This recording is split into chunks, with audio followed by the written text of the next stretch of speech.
પૂરક ઘટના સુધી જોયું હતું. હવે નેક્સ્ટ આપણો ટોપિક આવે છે સિક્કો. તો મિત્રો સિક્કો એટલે આપણે જે 2 રૂપિયા 5 રૂપિયાનો સિક્કો કહીએ ને આપણે એને જ કહેવાય સિક્કો. તો સિક્કો તો સિક્કાને કેટલી બાજુ હોય? તો કે 2 બાજુ હોય. કેટલી બાજુ હોય?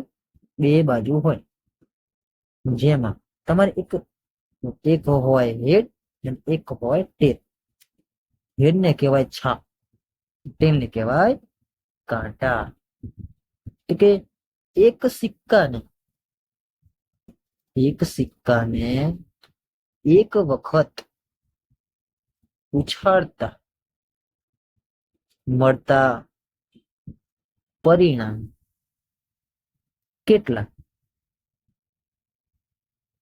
તો કે 2. તમારે સિક્કા માટે યાદ રાખવું હોય તો કે 2 ની n ઘાત. શું થશે? 2 ની n ઘાત. જ્યાં n બરાબર ઉછાળવાની સંખ્યા. તમે સિક્કાને જેટલી વખત ઉછાળો એ તમારે શું લખી દેવાનું? n લખવાનું રહેશે. જેમ કે વધારે તમને સમજ પડે એ માટે એક વધુ ઉદાહરણ લઈએ. એક સિક્કાને 2 વખત ઉછાળતા કેટલા પરિણામ મળે?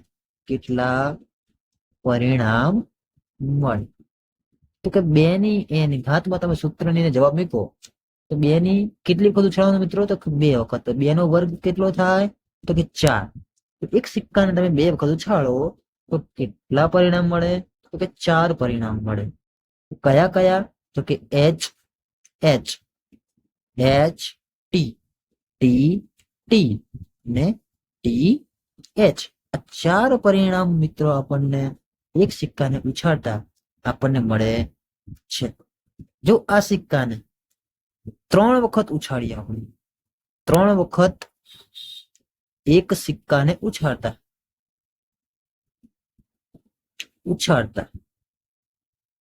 કેટલા પરિણામ મળે? ઓકે, કેટલા પરિણામ મળશે મિત્રો આપણને? તો કે 2 ની 3 ઘાત. 2 ની 3 ઘાત કેટલી થશે? 8. HH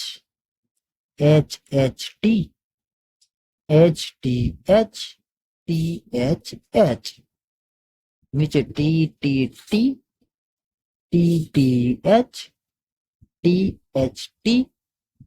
અને HTT.